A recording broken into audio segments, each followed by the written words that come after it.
पहिलीच बातमी नाशिकमधून आहे। नाशिकमध्ये आज जबरदस्त राजकीय नाट्य पाहायला मिळालं। म्हणजे नाशिकमध्ये आज राडाही दिसून आला आणि नाशिकमध्ये आज अश्रू सुद्धा दिसून आले। भाजपमध्ये सगळं नाट्य रंगलं। त्याचं झालं असं की भाजपमध्ये काही स्थानिक ठाकरे गट आणि मनसेच्या पदाधिकाऱ्यांचा प्रवेश होणार होता, मात्र या प्रवेशाला स्थानिक भाजपच्या पदाधिकाऱ्यांचा विरोध होता। एवढंच नाही तर स्थानिक आमदार देवयानी फरांदे यांनी सुद्धा या प्रवेशाला विरोध केला। मात्र त्यानंतर सुद्धा प्रवेश होतोय असं लक्षात येताच पदाधिकाऱ्यांचा धीर सुटला आणि पदाधिकारी एकमेकांच्या अंगावर धावून गेले। अखेर गिरीश महाजनांनाच या राड्यामध्ये मध्यस्थी करावी लागली आणि त्यानंतर हा पक्षप्रवेश सोहळा पार पडला। पण या पक्षप्रवेश सोहळ्याला स्थानिक आमदार देवयानी फरांदे या गैरहजर राहिल्या।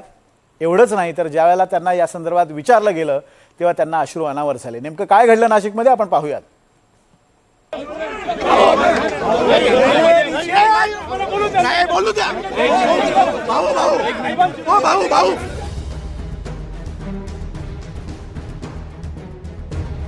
नाशकात भाजपमध्ये तुफान राडा।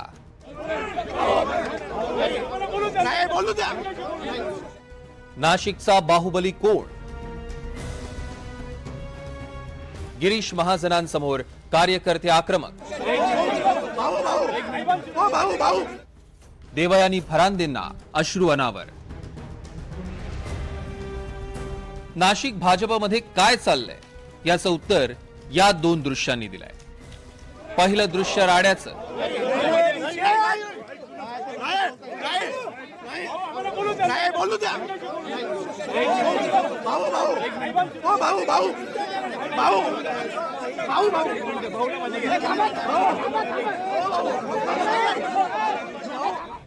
नाशिकमध्ये भाजपचा बाहुबली म्हणून ज्या गिरीश महाजनांची ओळख आहे, त्याच गिरीश महाजनांसमोर भाजप कार्यकर्त्यांनी तसा राडा केला।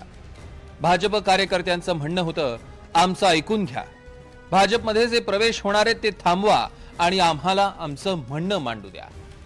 आणि नाशिक भाजपमधल्या अस्वस्थतेचं हे दुसरं दृश्य। भाजप आमदार देवयानी फरांदे यांना अश्रू अनावर झाले। खदखद, अस्वस्थता आणि असंतोषाला फरांदेंनी अश्रूंमधून वाट मोकळी करून दिली। मात्र हा सगळा विरोध, असंतोष झुगारून गिरीश महाजनांनी तो पक्षप्रवेश घडवलाच। हा पक्षप्रवेश होता उद्धव बाळासाहेब ठाकरेंच्या शिवसेनेचे माजी महापौर विनायक पांडे, मनसेचे माजी महापौर यतीन वाघ आणि मनसे नेते दिनकर पाटील यांचा। महाजनांच्या उपस्थितीत तिघांचा प्रवेश झाला, पण या प्रवेशामागे होता भाजपमधलाच खदखदणारा असंतोष आणि निष्ठावंतांची नाराजी।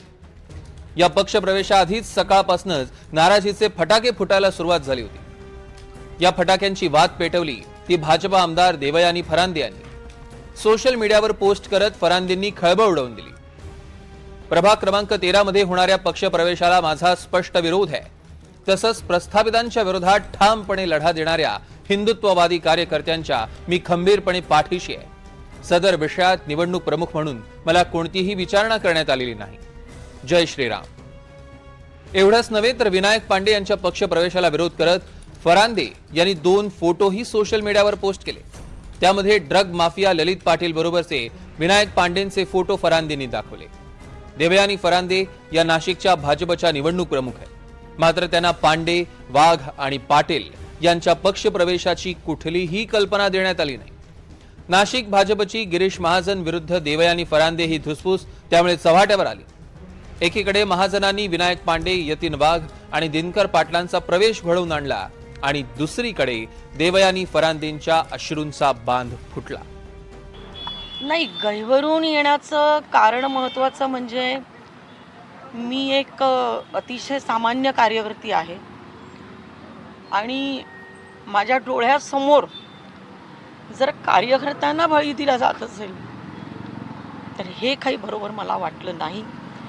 जे आज पक्षामध्ये आलेले आहेत, पक्षाची वरिष्ठ पदाधिकारी म्हणून मी त्यांचं स्वागत करते, आणि काही दलाल आणि ज्यांचा काही स्वार्थ की आपल्याच घरात काही तिकीटं मिळावी या स्वार्थातून या सगळ्या विषयाचं राजकारण झालेलं आहे। या सगळ्या प्रकरणावर महाजन म्हणाले, थोडी नाराजी असणारच। गेल्या वेळी सुद्धा खूप कौतुक आपल्या कुंभाचं झालं होतं, जगभर झालं होतं। आम्हाला 8 दिवस बोस्टनला त्या ठिकाणी कसा कुंभ केला, क्राऊड मॅनेजमेंट कसं केलं, त्यासाठी आम्हाला त्या ठिकाणी बोलवलं होतं मोठ्या युनिव्हर्सिटीमध्ये।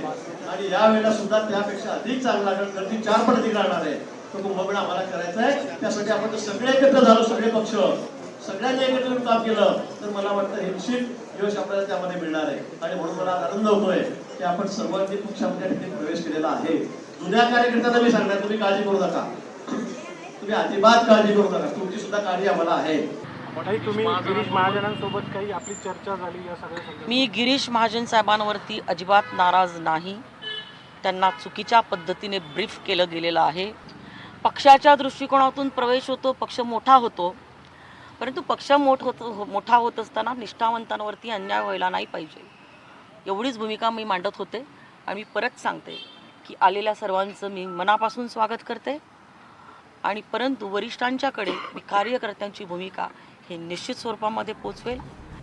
नाशिकमध्ये पालकमंत्री पदावरनं गिरीश महाजनांनी राष्ट्रवादीशी पंगा घेतलाय, तर तिकडे उत्तर महाराष्ट्रात गिरीश महाजन विरुद्ध खडसे हा पारंपरिक सामना कायमच सुरू असतो.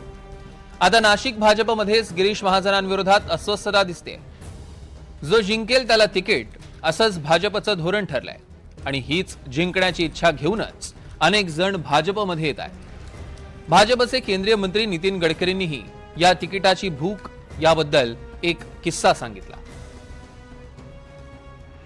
एक मुझे आई थी महिला, मुझे केवल एक बार नगर सेवक बनाई है, अब नाम नहीं बताऊंगा, वो मत पूछिए.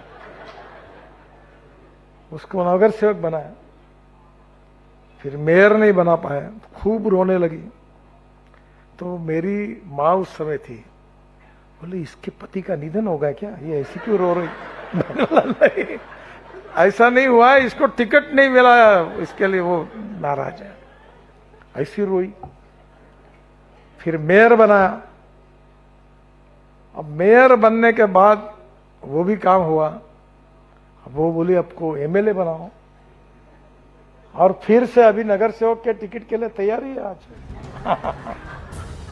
गडकरी म्हणतात तसं निवडणूक लढण्याची आणि जिंकण्याची भूक कधीही न संपणारी आहे आणि त्यामुळेच निष्ठावान विरुद्ध आयात हा संघर्ष दिवसेंदिवस वाढत जाणार आहे. प्रांजल कुलकर्णी, एनडीटीव्ही मराठी, नाशिक.